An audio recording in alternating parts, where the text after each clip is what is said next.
Greetings, families. Assalamu alaikum. Alafia. Peace to my gods and earths. Free the land. Uhuru. Sak pase. Que pasa? Shihatamo. What's up? What up, family? Welcome to another episode of Grunt TV. I'm your host, Malik Shabazz. And before I go any further, please subscribe. Don't forget to subscribe.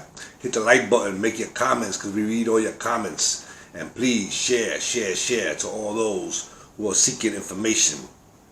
I also want to mention that, again, this space is dedicated to, specifically to black and brown, black people throughout the United States and around the world who seek honest and truthful information. And it goes out, and it also goes out to all those who also seek truth and understanding. Anyway, I'm coming on real quick to discuss what's been in the news lately. Ayiti has been in the news again. And of course, you know, when it's being reported by Western media, the propaganda machine, the corporate media, you know, you're not going to get truthful information. You're not even going to be able to understand what's going on because they don't put none of this information into historical context. So anyway, I entitled this quick little talk, Ayiti and European Imperialism. And also the subtitle is, when the wolf hears the rabbit screaming, he comes running, but not to help.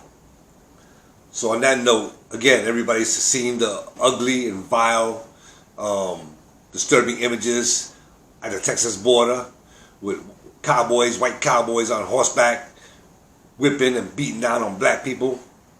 Well, in reality, this is nothing new. You know, the thing about this is that they did this in broad daylight, knowing that there's cameras on them, and they did it anyway, which really tells you they don't give a fuck. They just don't give a fuck. Alright? So now, what is going on at the border with these black people who say that they're Haitian? And maybe some are Haitian, but I don't believe all of them are Haitian. But let's just say, for argument's sake, that they are Haitians. Alright? Why is that happening? Why are they there? Why did they come there? Well, before to understand a little bit of that, you have to know a little bit of history. So we want to take a little step back really quick and talk about that little history. The island of Ayiti, prior to 1492, was inhabited by a group of people called the Taínos. And they actually comprised the population throughout the Caribbean basin. Then in 1492, that criminal mass murderer, Christopher Columbus, landed on Ayiti. And not soon after, he enslaved the population and murdered millions of them. And hundreds of thousands of them, nearly wiping out the population.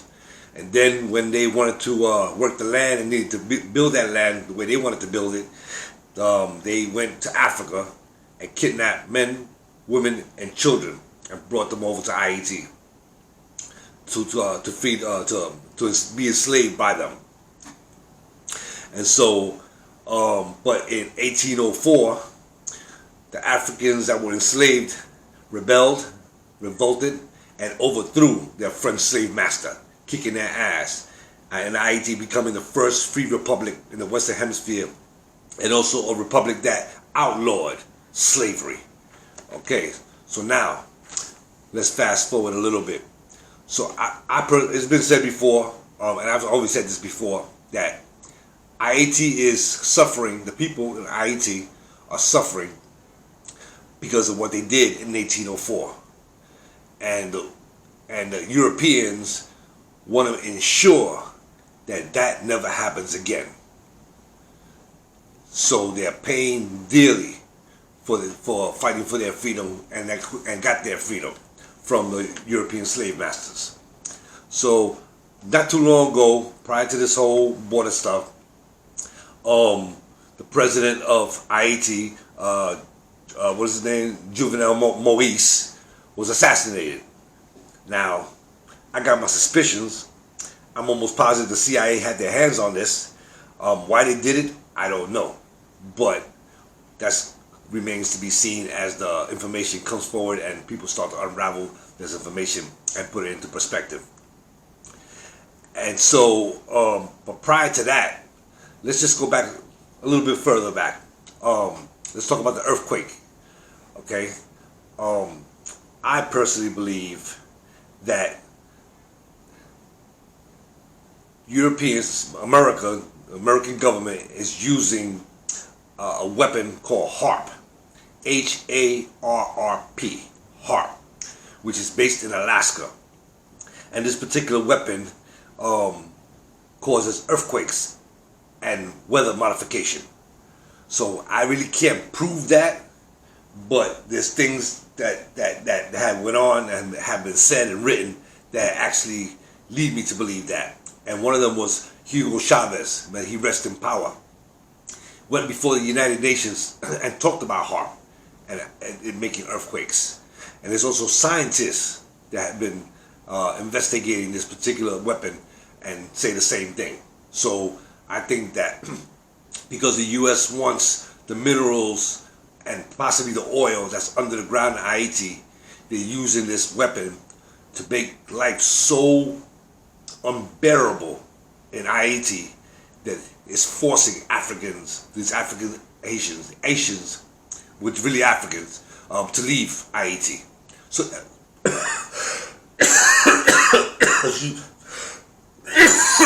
excuse me. So that when they come to get the minerals and oil, there's nobody there to oppose it.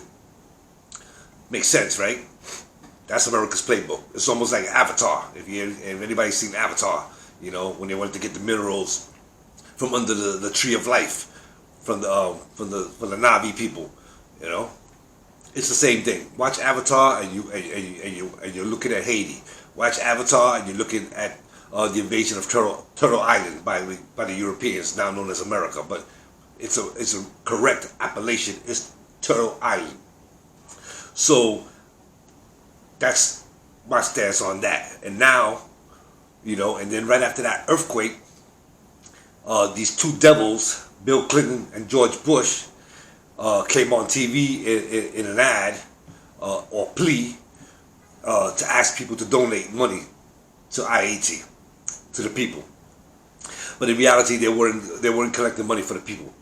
They were collecting money for themselves under the Clinton Foundation and the Red Cross, because I believe it was the Red Cross also in 2010 who collected millions and millions of dollars supposedly to help the people over there and help rebuild, and they kept most of the money. So again, when the wolf hears the rabbit screaming, he comes running, but not to help. So and this is why, like I said again, then we look at September 30th, 1991, when Aristide, they did a coup on Aristide, a U.S. coup, CIA ran coup, and they ran Aristide out of the country into exile. And that was done with the help of General Raoul Cedris, who actually studied at the School of Americas, which is really the School of Assassins in Georgia, where U.S. military officials teach foreign military officials in foreign countries how to repress their population, how to commit genocide against their population, how to kill their population, how to disrupt the system so they can keep control. So look that up too, the School of Americas, which is really the School of Assassins. And Raoul Cedris went to that school. Same way Noriega went to that school. So one thing that I learned, I noticed in the coverage on the regular news media, even the so-called independent news medias, nobody even uttered the word imperialism. Nobody uttered the word European imperialism. So that's being left out of the conversation, which doesn't help, because then without that the use of that word, you don't understand what's going on. So again, so now once you understand this whole how imperialism works, European imperialism, it gives you a better understanding about what's going on at the border. You know, and the one thing about Biden, he might not call Ayiti a shithole country in public like Trump did, but he sure as hell is treating them just like that. And the Trump policies that were implemented in terms of immigration, Biden basically just doubled down on that. Right now, 500,000 have been deported during Biden's administration, and he just got into office. He's not even a year in office, and he already deported that many Haitians. So again, we just gotta, the only way, if those who are interested in really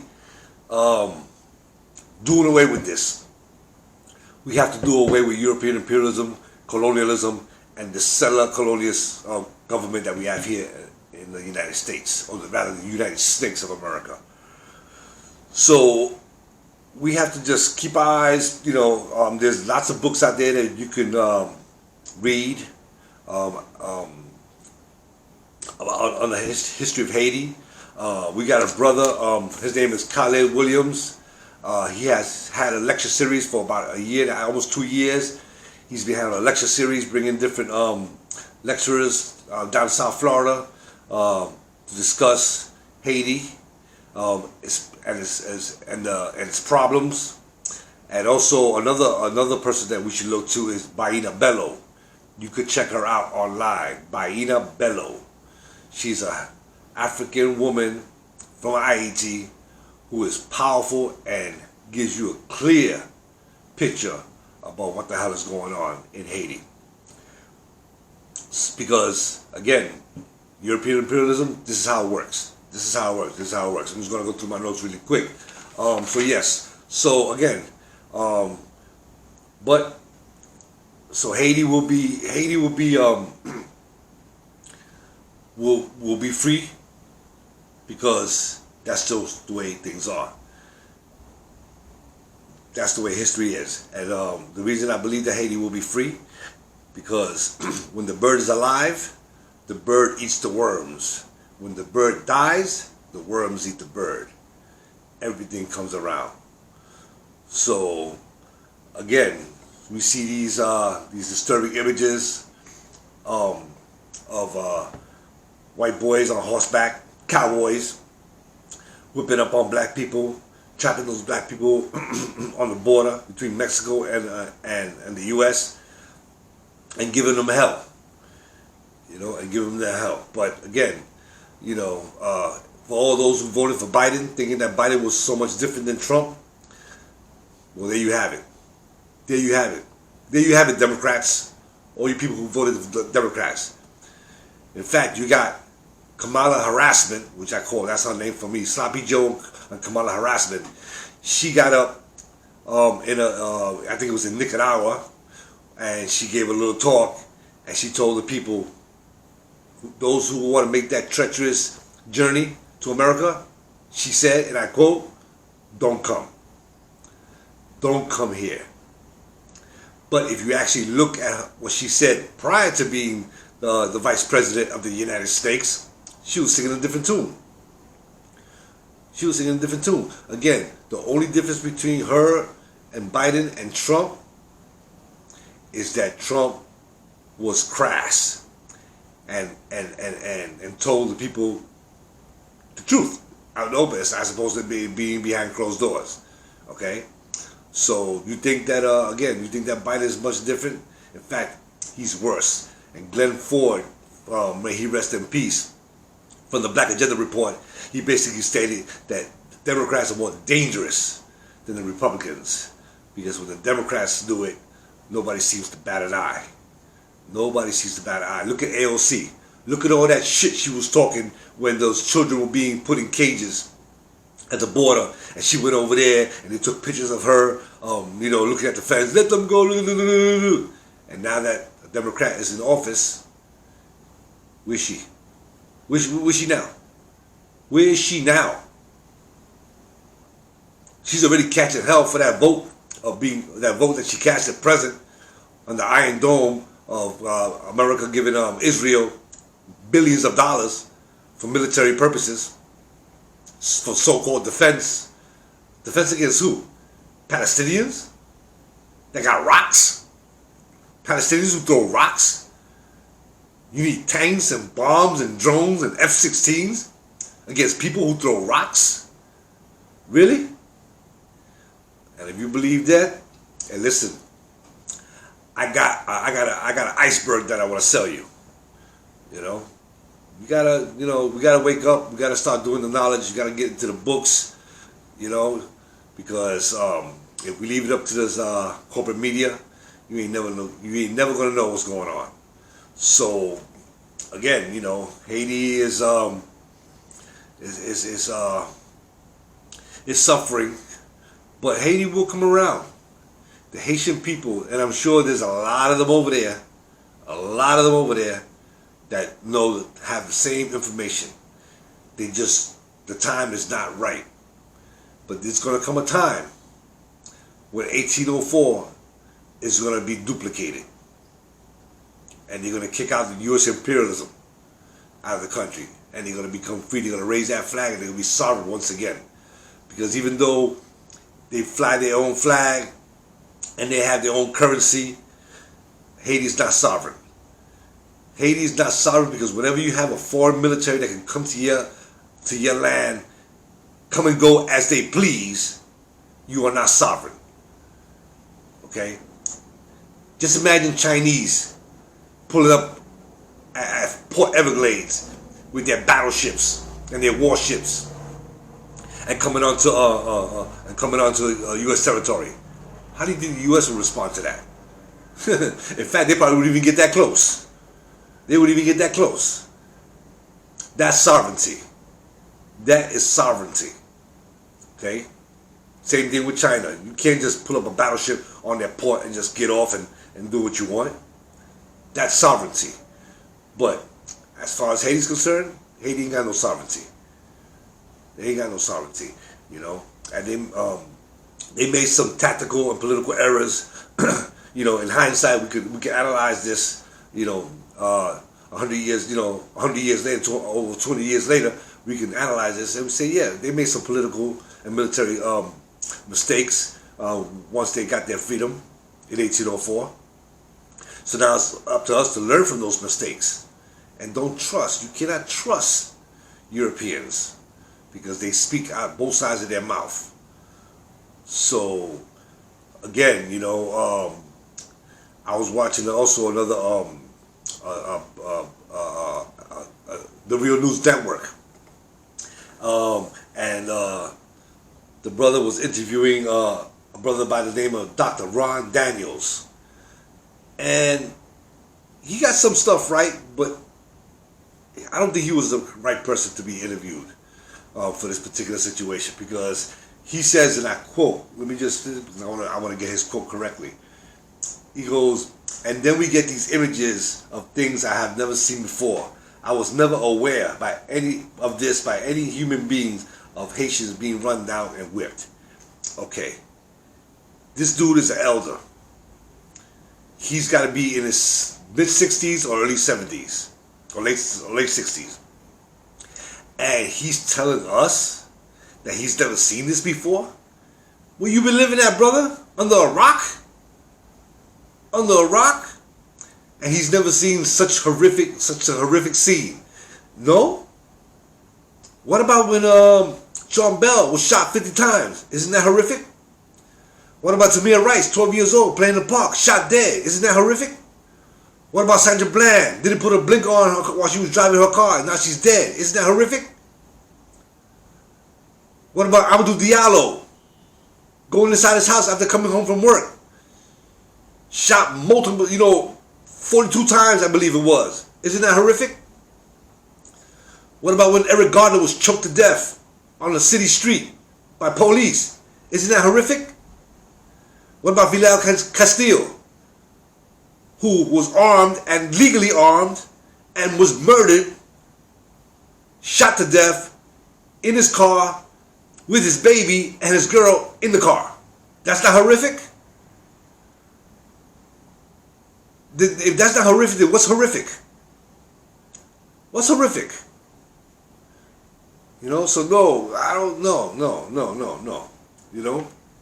And if he's an elder, and he was born maybe in the 40s, late 30s, early 40s, what about all the lynchings of the 40s and 50s? Isn't that horrific? So I don't understand how a black man can say that this is something that he's never seen before.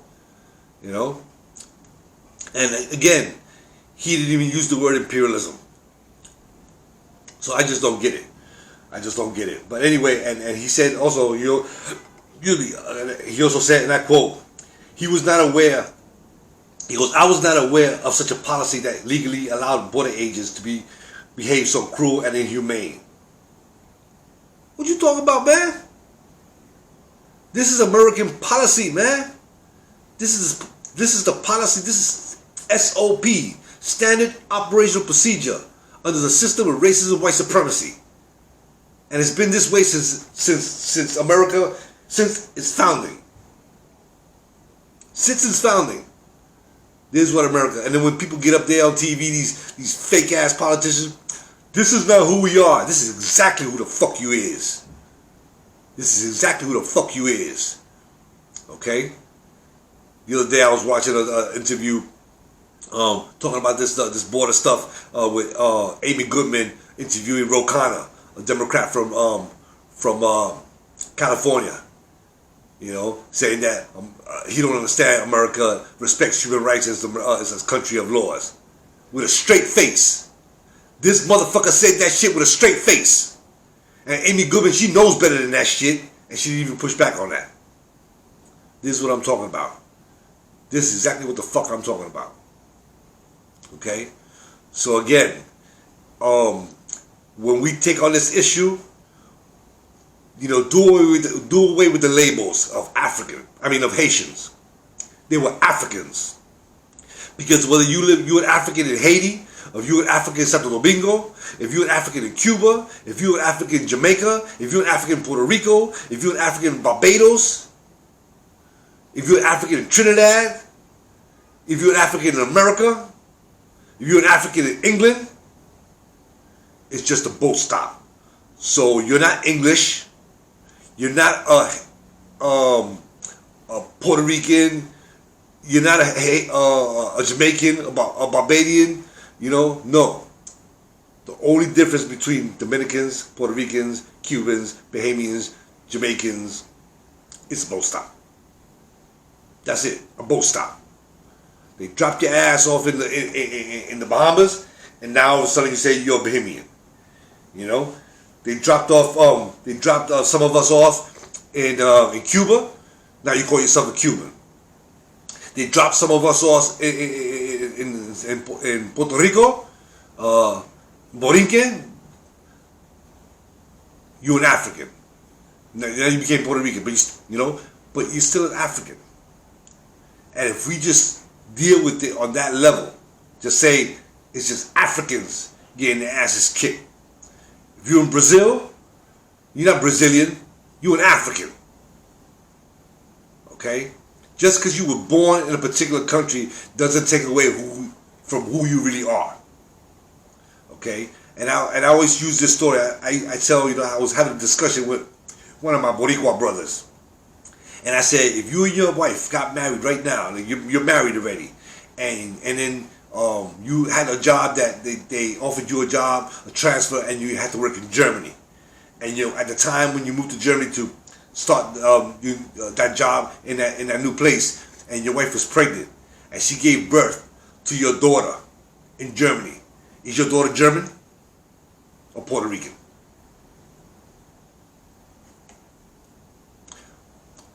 Malcolm said you can put kittens in the oven, but they don't come out biscuits. So we got to get away from this trickery and this wordplay. These are Africans that are being beat down and treated cruel and inhumane at the border. They're Africans. Nothing else. Just Africans.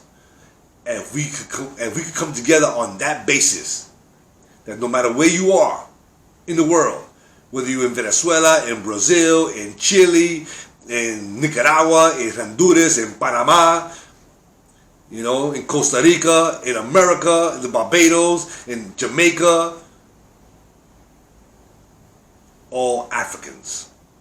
And if we say, touch one African, and you touch us all, we'll start making some headway. But we can't dilly-daddle on this issue. You can't want capitalism and freedom at the same time. It ain't gonna work. This system has to be totally destroyed, you know, and it's a mental thing. It's a mental destruction. When we say separate from the empire, we mean mentally. Mentally. Do everything you can to oppose this system. Give them their holidays back. Give them their white Jesus back. Give it back to them and start anew. Go to your own history. Because if you keep thinking that some of these white folks are really on your side, you got another thing coming to you. So, you know, on that note, I'm gonna stop it here. Again, I always try to end this podcast, you know, with solutions, offering some solutions.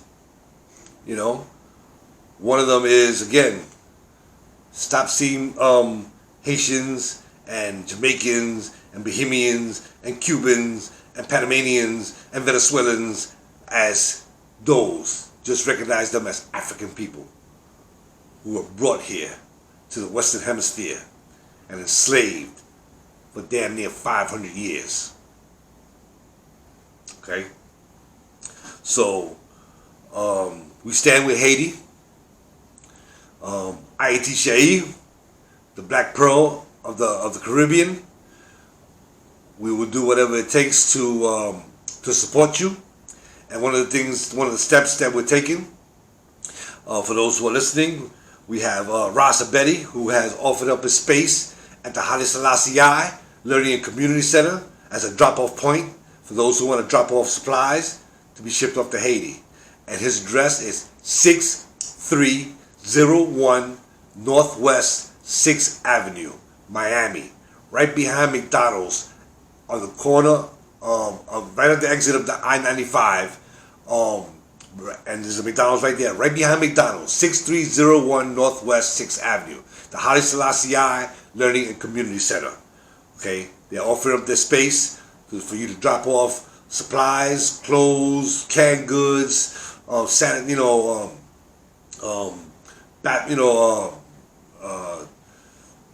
bathroom stuff, you know, toothpaste, all that stuff, sanitary napkins, you know. And you can drop it off there because we have a direct contact with some of the Haitian organizations in Ayiti that we know that when it gets there, they're actually going to get it, and they're going to be able to distribute this as equally as possible to those who need it the most, as opposed to a lot of people who send stuff over there and that's controlled by an organization that's controlled by the imperialists, what they call the NGOs, the non-governmental organizations that are there just, again, to support and uphold white supremacy